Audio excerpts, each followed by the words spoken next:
देवीला डिसूजा ग्राउंडवर आहोत आणि आपल्या सगळ्यांना माहिती आहे इथं तिरंगा आंदोलन होतं. आदित्य ठाकरे मुंबईची जी काही आता उरली सुरली मैदानं आहेत, जो मुंबईचा श्वास आहे, जो हे सरकार कोंडू पाहत आहे आणि त्यासाठी आदित्य ठाकरे इथे आंदोलन करतायत.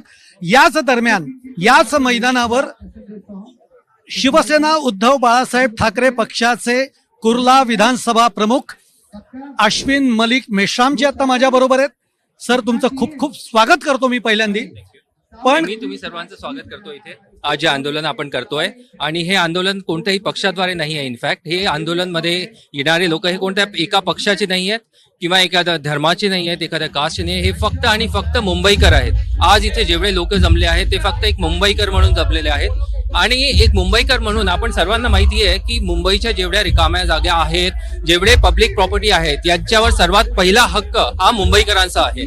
आणि या लढ्याकरता हा आपला हक्क प्रोटेक्ट करण्याकरता आज आदित्यजींनी हे कॉल आउट केलं आहे आणि आम्ही सर्वांचं स्वागत करतो या आंदोलनामध्ये.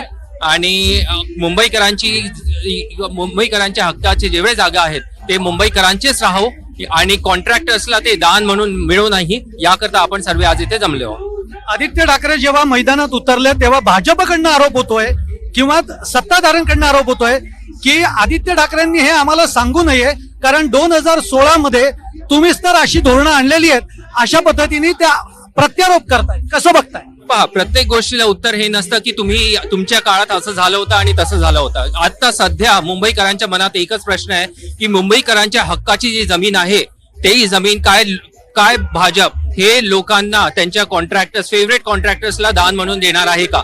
आज मुंबईकरांच्या समोर सर्वात मोठा प्रश्न हा आहे आणि या प्रश्नाच्या करता यावर आपला लढा आहे आणि त्याकरता आम्ही आज जमलो. आणि आज जसं मी म्हटलं, आज आम्ही कोणत्या एका पक्षाचे लोक म्हणून जमलेलो नाहीये, आम्ही एक मुंबईकर म्हणून जमलेलो आहोत. इथे जेवढे लोक आले हे मुंबईकर म्हणून जमलेले आहेत आणि हे प्रश्न जे आहेत मुंबईकरांचे प्रश्न आहेत. आता आम्ही तेच अनेक मुंबईकरांशी बोलतो. इथे मुलं आलेली आहेत जी या मैदानातनं खेळून मोठी झालेली आहेत. आज ते सगळे प्रोटेस्ट करण्यासाठी एवढा सगळा क्राऊड बघितल्यानंतर काय भावना आहे? नाही, खूपच चांगलं वाटतंय. आणि पहा, जे नेक्स्ट जनरेशन आहे त्या नेक्स्ट जनरेशनला आपण आपल्या जनरेशननी काय देणं आणि त्यांच्यासाठी आपण काय ठेवू, हे हा मोठा प्रश्न उभारलेला आहे.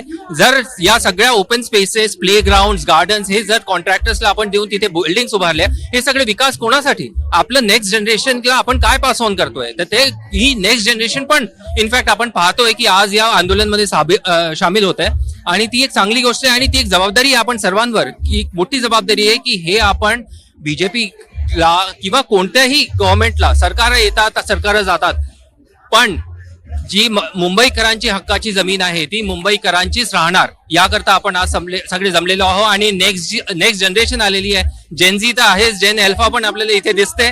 ते खूप चांगली आणि प्रॉमिसिंग गोष्ट आहे. Thank you very much sir. आपण बघतोय की सरकार येतील, सरकारच जातील, पण मुंबईची ही जमीन जी आहेत ती वाचली पाहिजेत आणि त्यासाठीच इथे फक्त मुंबईकर आलाय आणि तो मुंबईकर आदित्य ठाकरेंना सपोर्ट करण्यासाठी आलाय. पाहत राहा प्राईम टाइम महाराष्ट्र.